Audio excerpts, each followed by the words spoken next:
Hello, everyone, and welcome to the Moony Movie Show. Today, we're going to be doing something a little bit different. I want to do a monthly movie roundup of all the new movies that I watched this month. So I'm thinking about doing this like every month. At the end of every month, I'm just going to recap all the new movies that I watched. And it doesn't have to be a movie that came out that month or anything like that. Just anything that's new to me. Like there's movies on this list that we're going to cover in this video that are from 2 decades ago, but I just now saw them for the first time this month. Because we all have those movies that we just put in the back of our brains like, oh yeah, I want to watch that, but I'll get around to it. And then eventually you do, and you kind of beat yourself up for waiting so long.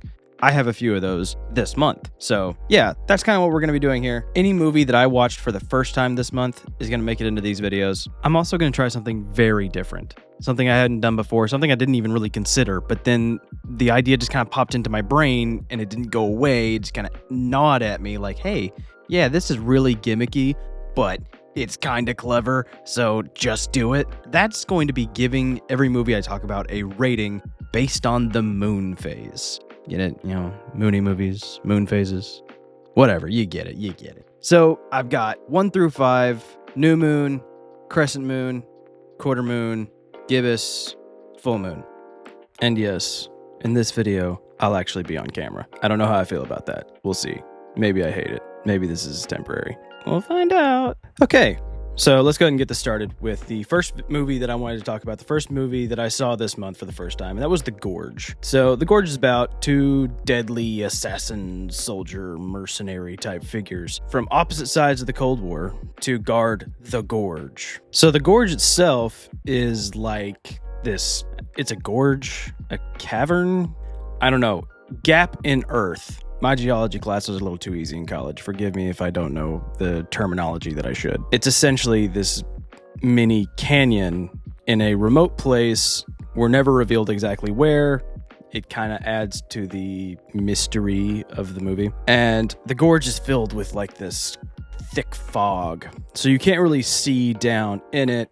And occasionally, these fungus zombies akin to the zombies from The Last of Us climb out of it, and that is what our 2 characters are guarding the gorge from. They're trying to keep these monsters inside. It's interesting. Interesting little premise there. So this movie stars Miles Teller and Anya Taylor-Joy, who are both great. I remember seeing Miles Teller in that Footloose remake from, I don't know, was that like 2009? It's somewhere way back. Obviously, Anya Taylor-Joy made her breakout role with Queen's Gambit. Miles Teller really broke onto the scene officially with Whiplash, and then set in stone his mark on Hollywood with Top Gun Maverick. They're both great. I love them. I love Whiplash. I love Queen's Gambit. And both of these actors have done nothing but pretty solid roles ever since. Certainly have gained a significant amount of fame and recognition. So when I heard they were doing an Apple original, I was kind of interested. Sigourney Weaver's in this movie. She might as well not be. She just kind of plays your stereotypical YA novel government figure bad guy. So that's really all I have to say about Sigourney Weaver in this movie. She doesn't have a whole lot of screen time, but that is the kind of role that she plays in this. The story is very YA novel-like. You've got 2 leads that are both conventionally pretty attractive people, so you just kind of know in the back of your head while you're watching it that, oh yeah, they're gonna sleep together. But all that being said, I actually really do like this movie. I was genuinely shocked when I went to look up the movie afterwards to find out that it wasn't actually a young adult novel adaptation. It does kind of have that YA kind of feel to it, but not in a bad way. Very Maze Runner, not quite Divergent, but very Maze Runner-esque. This is a very fun movie.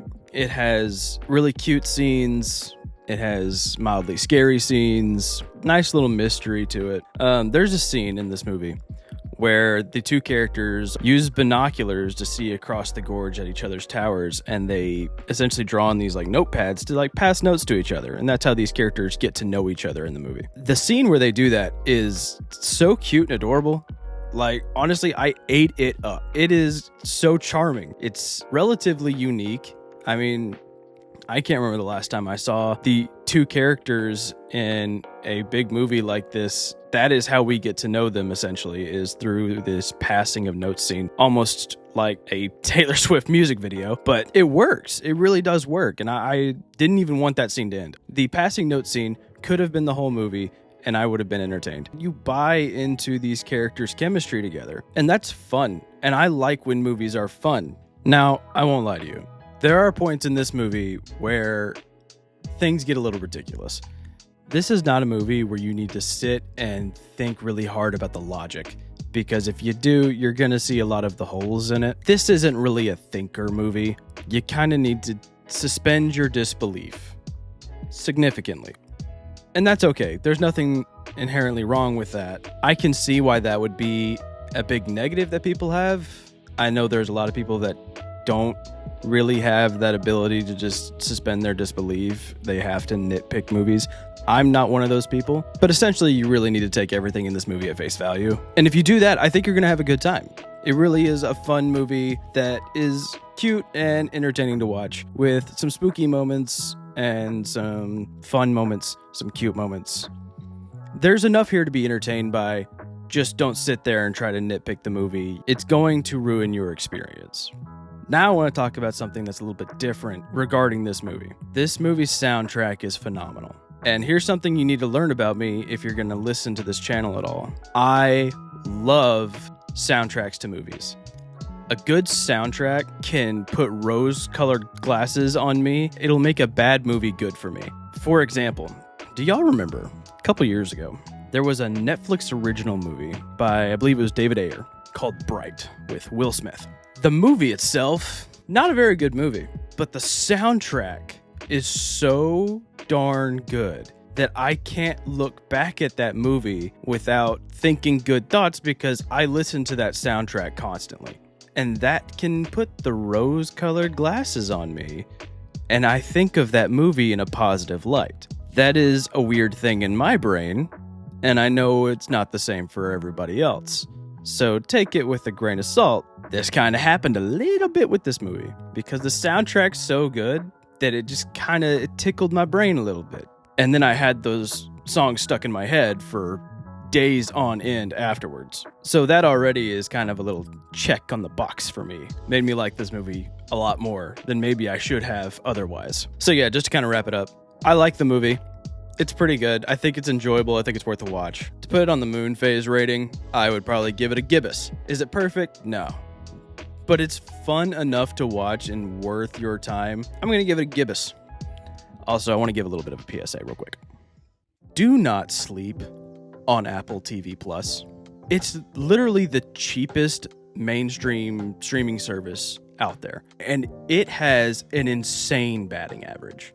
For every 10 things they put out, 9 of them are phenomenal. Netflix and a lot of these other streaming services, they put out 100 things a month, and maybe 1 or 2 of them is actually worth your time. Apple TV Plus, they're just knocking them out of the park. Not everything is perfect. Once in a blue moon, there'll be something that was like, but for the most part, almost every single thing they put out is worth your time. Please, if you take one thing from this video, go sign up to Apple TV Plus, enjoy the good shows that are on there. Don't miss out on some of the greatest television that we're seeing in our time right now, because that is what Apple TV Plus is giving us. Just my little mini TED Talk. My next movie is a little bit interesting because it's a Netflix original. And as you kind of got a little peek with what I just said a little bit earlier, not everything that's on Netflix is actually worth watching. And that is the case for most streaming services. Because here's the thing about streaming services that I think everyone needs to understand. TV shows is different. I'm not talking about TV shows. This is going to specifically relate to movies. If a movie is made and the studio that makes it thinks it's worth your time and thinks it will be successful, they will put it in theaters. Because theaters is where you actually make money. You don't make money putting a movie straight to streaming. There's not even a really good way to calculate whether or not that movie was successful if it's put straight to streaming. There's no real money to be gained because you're already giving that subscription service X amount of dollars a month. So it doesn't really matter what you're watching because you've already given them the money. I remember back in the day they used to calculate it by like, oh, what number of new subscribers did that movie bring us? Or how many people logged in to watch that first? That was the first thing they clicked. If a studio thinks a movie is capable of being successful, they will put it in theaters so it can make money. Even if it doesn't make money, if it's still in theaters, statistically speaking, and you can look this up. I can't exactly source this because I can't remember who exactly did this study, but it's been implanted in my brain ever since. Movies that go into theaters first are seen by the general audience as more worth their time. Movies that go into theaters are more likely to be watched on a streaming service because people think, oh yeah, this movie was in theaters. Click. I say all that to say this. Movies that go straight to streaming already kind of have that little asterisk by them that the studio didn't believe this would be successful. It's something to keep in mind when you're picking out a movie to watch on a streaming service. If it says it's an original to that streaming service, just know the studio didn't believe it could make any money. Didn't think it would be successful. Already a bit of a warning sign that maybe it's not actually good. There are exceptions. They're rare, but there are exceptions. I would even say the last movie I talked about, The Gorge, is one of those exceptions. Carry On with Taron Egerton is also an exception. This movie's pretty good. I like it. The premise is very simple. Taron Egerton is playing a TSA agent who's being blackmailed into allowing a bioweapon to get onto a plane. This is from the same director that did Black Adam, which made me very nervous going into it. But honestly, it works.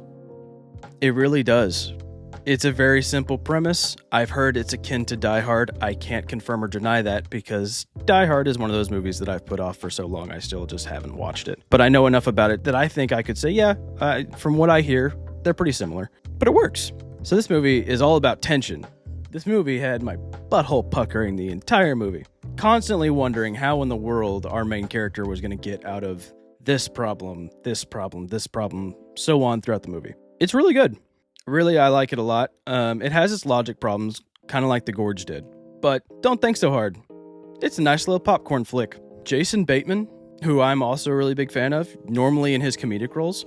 I've never seen him play a villain before. It's really weird seeing him play a villain in this. It takes a minute to kind of rewire your brain of, oh yeah, Jason Bateman's the bad guy in this movie.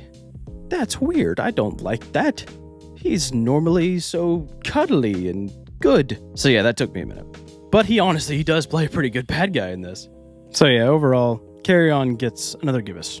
Should have been in theaters. Would have made money. Would have made something. As opposed to nothing.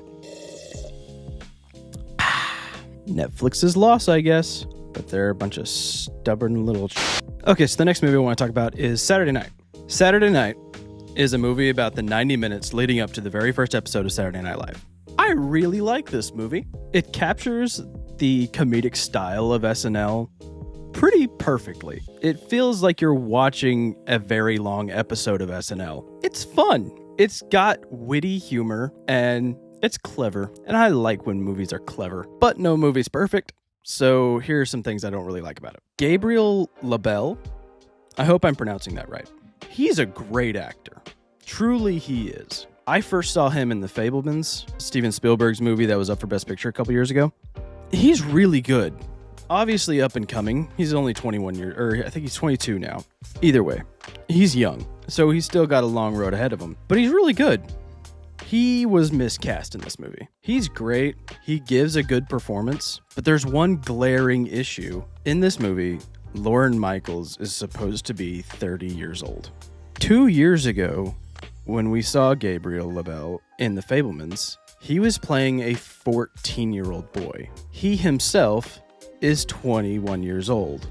He cannot pass for a 30-year-old man. And just putting a little bit of facial scruff on him does not fix that issue. It was glaring to me that this baby of a man was supposed to be the head figure in this movie that everyone was looking to as the boss. Meanwhile, everybody looks like they're well into their late 20s, even late 30s. Everyone's significantly older. And there's just this little baby man walking around being everyone's boss. It's a glaring issue in this movie. And that sucks because it's to no fault of Gabriel LaBelle. He's fantastic. He really is a good actor. This isn't his fault.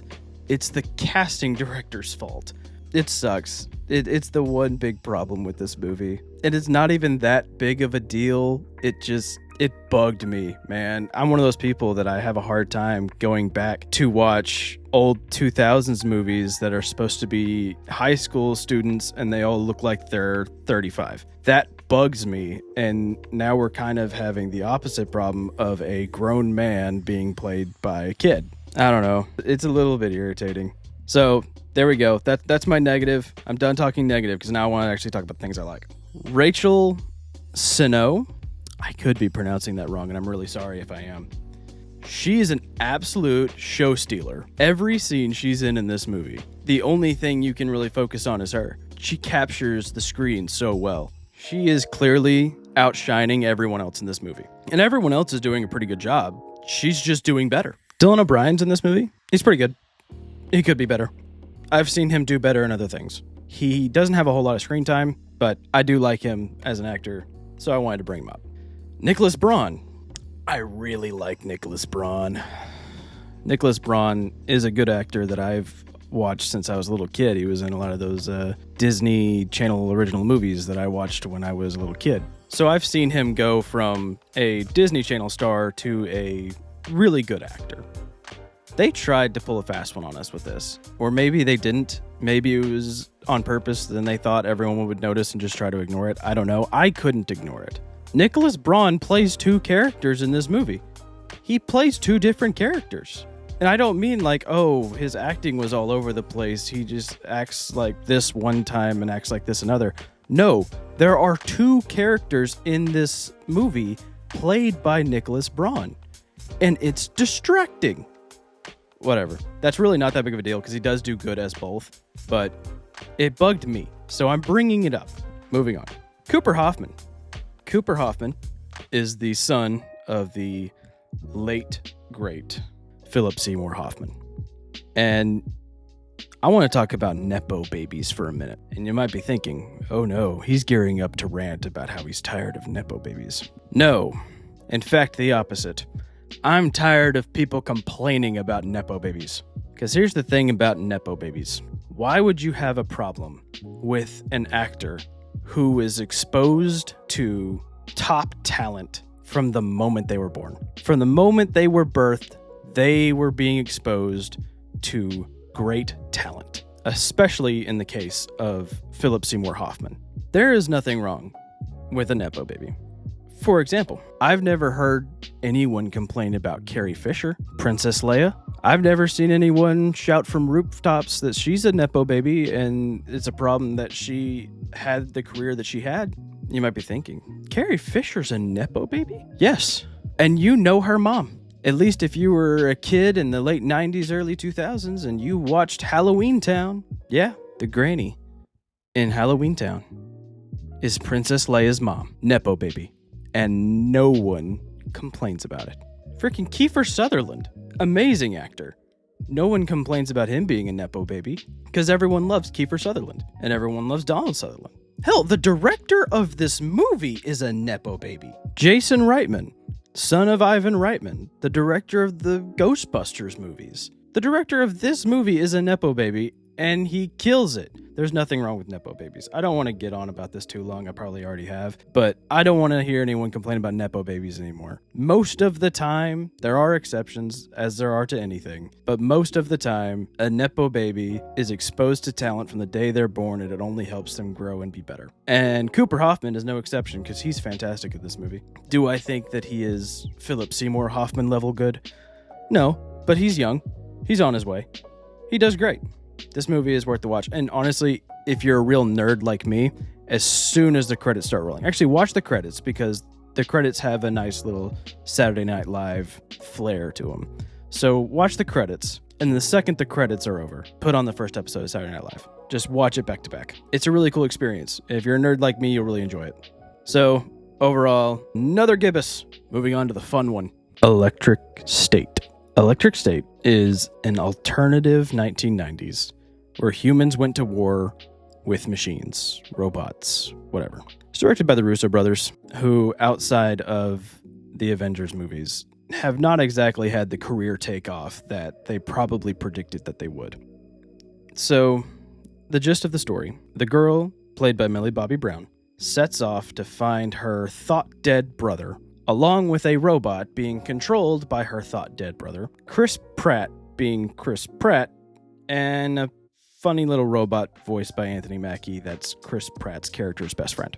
This movie, in case you haven't heard, is getting trashed on. Last time I checked, it had a 15% on Rotten Tomatoes. It might have gone lower or higher, I don't know. But as of this recording, it has 15% on Rotten Tomatoes. Let me talk real quick about Rotten Tomatoes because it's important for everyone to understand this. I'm going to keep this quick because I probably want to make a full video on this later on. Rotten Tomatoes does not give reviews. When you see a Rotten Tomatoes percentage on a movie, it is not Rotten Tomatoes saying that movie is a this. Rotten Tomatoes is essentially a calculation based off of verified critics. So, let's take this movie for example, 15% on Rotten Tomatoes. So, 15% of the critics are giving this movie a positive review. So when you see a movie with a 50% on Rotten Tomatoes, 50% of the critics are giving it a positive review, 50% are not. Movie with 90% of the critics like it, so on. You get the gist.